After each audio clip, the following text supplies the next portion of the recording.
As always, we're opening with the intention and obstacle of our protagonist. Tony wants to rid the world of weapons. After his experience in an Afghan cave, Tony's had a sudden reality check regarding his line of work. However, what's stopping Tony from achieving this is that his company has been dealing under the table and playing both sides of the war in order to maximise profit. Will Tony be able to secure a peaceful future for the planet when his company is war profiteering? Whilst we're on the topic of what's at stake in the story, it'd be a good time to look at the stakes. So we've already established Tony wants to remove the world of weapons. This is something that's externally at stake, as it's something physical that can be achieved. Failure to do this would mean disastrous consequences. Internally, Tony makes several references throughout the film to his purpose, responsibility and accountability for the work that he does. That's what's emotionally driving Tony in the story, his desire to feel responsible and serve a purpose. Finally, the philosophical stakes. Now, if you watch that Dark Knight video, you'll see how he highlighted the importance of philosophical stakes, as this gives morals to the protagonist's fight. It's the same case here. Tony needs to try and secure a moral victory, even if he fails elsewhere. His moral victory comes in the form of war profiteering. His company and himself have benefited from war and conflict for decades. Tony realises that this needs to change, and this means him going up against his business partner Obadiah Stane, who has been selling arms under the table to maximise on profit. We now move on to our key beats. Due to the non-linearity of Iron Man, the opening is also the inciting incident. Tony's convoy getting ambushed introduces the flawed world where his weapons are being used against him, and also changes Tony's future as well as the view on himself and the world. Despite it being the first card, the opening also threatens the philosophical stakes, as Stark weapons are being used against the US Army. We can write this threat down because these events technically happen later on in the story, but for the sake of the index cards, we can change our inciting incident to Tony waking up from surgery. This is when Tony sees firsthand what his new future will involve, and it starts the global problem of the story surrounding Tony's attempts to stop the world from having his weapons. Next we have our first act break. This wasn't an obvious key beat, but I put it down to Obadiah seeing Tony's arc reactor. The reason for this is because the second act goal revolves around Obadiah needing to use Tony's suit so he can use it as the world's greatest weapon. The midpoint gives us a philosophical setback once Tony realises Obadiah tried to lock Tony out of Stark Industries so he could continue to deal under the table. The second act break marks the end of the second act goal and occurs when Obadiah takes Tony's arc reactor. Obadiah now has everything he needs to power his Ironmonger suit, and it forces the stakes as we enter the third act, meaning Tony has to stop Obadiah. Finally, we end with our climax and 4 famous words that set the wheels in motion for the MCU. More information on this when we look into the third act.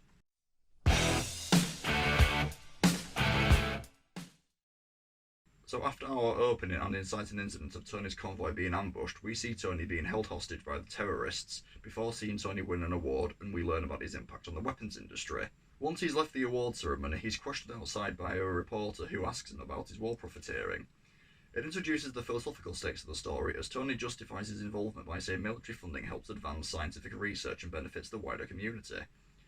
After he takes the reporter home, we get a look at his house before seeing Tony working in his workshop.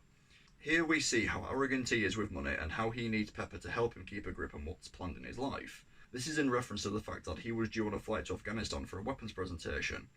Once Tony's on his flight, we see how annoyed Rhodey is with the fact Tony was late and is acting irresponsibly, mainly getting drunk on the flight over. After he's landed, Tony gives a speech before his weapons presentation. Then we're back at our opening and the philosophical stakes are threatened before Tony wakes up from surgery to see a car battery wired to his heart. Next, Tony is told to build his Jericho missiles for the terrorists, keeping him captive. He refuses and is tortured before being taken outside and shown the arsenal of Stark weapons in the hands of the terrorists. He is then given an ultimatum to build the Jericho missiles. This establishes the external stakes. After Tony agrees to build the missiles, he starts to work with his assistant Yinsen. This is where Tony creates himself an arc reactor to place in his chest before showing Yinsen his Iron Man design. The Ten Rings leader then threatens Yinsen before Tony saves him. The leader mentions how we'll rule the world with Stark's technology. This is a threat to the external stakes. With powerful weapons existing in the world, idiotic rulers like Putin, Raza, think that they can use them to scare the world into submission. Raza gives Tony a final 24 hours to complete the work, which leads Tony to suit up whilst Yinsen goes to buy Tony some time. Tony escapes the cave in his suit and sees Yinsen die. Tony then goes about destroying all his weapons in the hands of the terrorists before taking flight and crashing in the desert. Tony is rescued by Rhodey and taken home, where he calls a press conference and we get our introduction to S.H.I.E.L.D.'s Agent Coulson. During the press conference, Tony introduces the internal stakes by mentioning that there needs to be some accountability and responsibility, which is why he's shutting down the weapons manufacturing at Stark Industries. After the press conference, this is when Obadiah sees Tony's miniature arc reactor and hears how it works as a power source, leading us into the second act.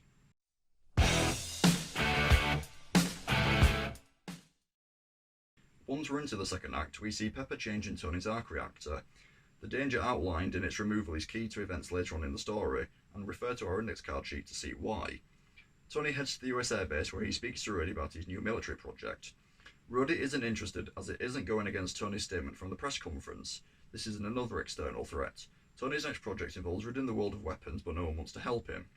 So whilst Tony sets out to improve his Iron Man design, his old design is being uncovered in the Afghan desert.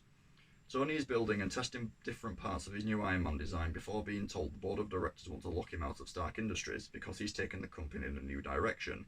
This is an internal threat as Tony's stance on the company being held accountable for their involvement in destruction isn't aligning with the people who care about profit. Tony's flight tests on his Iron Man suit shows that there's an icing problem when it comes to altitude. Tony then sees Pepper has encased his old arc reactor.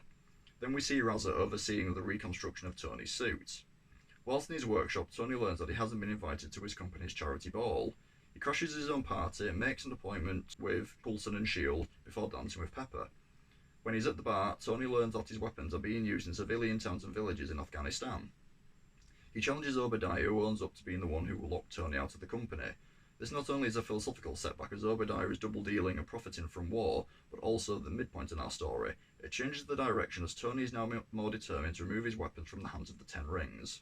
Whilst Tony's watching the news and hearing about the lack of intervention from world leaders, he decides to act by suiting up and heading to Afghanistan. Here, Iron Man destroys the weapons and saves the villagers. Whilst he's on his way out, he's detected by the US Air Force. Two jets tail him and attempt to shoot him down.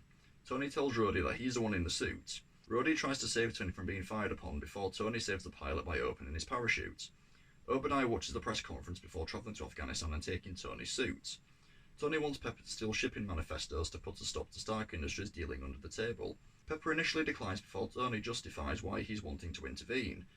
Whilst she's accessing the files, Pepper learns that Obadiah was the one who targeted Tony for capturing Afghanistan. Obadiah interrupts Pepper, but not before she's finished transferring the files. After discovering the files have been copied, Obadiah learns that he's unable to power the suit without a miniature arc reactor. This leads to Obadiah stealing Tony's new arc reactor. It's the resolution of the second act goal. Our break into the third act and is also an external setback as Tony isn't going to stop Obadiah from unleashing a powerful weapon on the world.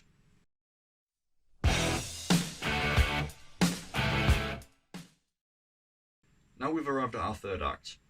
After Obadiah has stolen Tony's arc reactor, Tony flails around to try and get his old arc reactor. Using Tony's arc reactor, Obadiah is able to power up his suit. Pepper and Coulson go to arrest Obadiah whilst Tony sets off to stop him. Whilst they're checking out Obadiah's lab, Ironmonger attacks the S.H.I.E.L.D. agents. Tony saves Pepper and he fights with Ironmonger in the streets. In a bid to escape Ironmonger, Tony flies away from Obadiah. Obadiah sets off after Tony, but the icing problem sends him crashing back down to Earth. Tony lands on the roof of Stark Industries and starts to take his suit off. Obadiah attacks Tony, who gives Pepper a plan of overloading the arc reactor in the main building. Once the arc reactor is overloaded, it kills Obadiah and sparks some energy back into Tony's arc reactor. Tony is then getting ready for a press conference where he's given his alibi by Coulson. This is an internal setback as Tony isn't admitting responsibility for his actions, but whilst he's at the press conference, Tony admits to being Iron Man. It's the climax of the story and marks the successful resolution of the stakes as Tony has saved the world from Obadiah's weapon, he's taken responsibility for what has involved Iron Man and stopped his company from dealing under the table.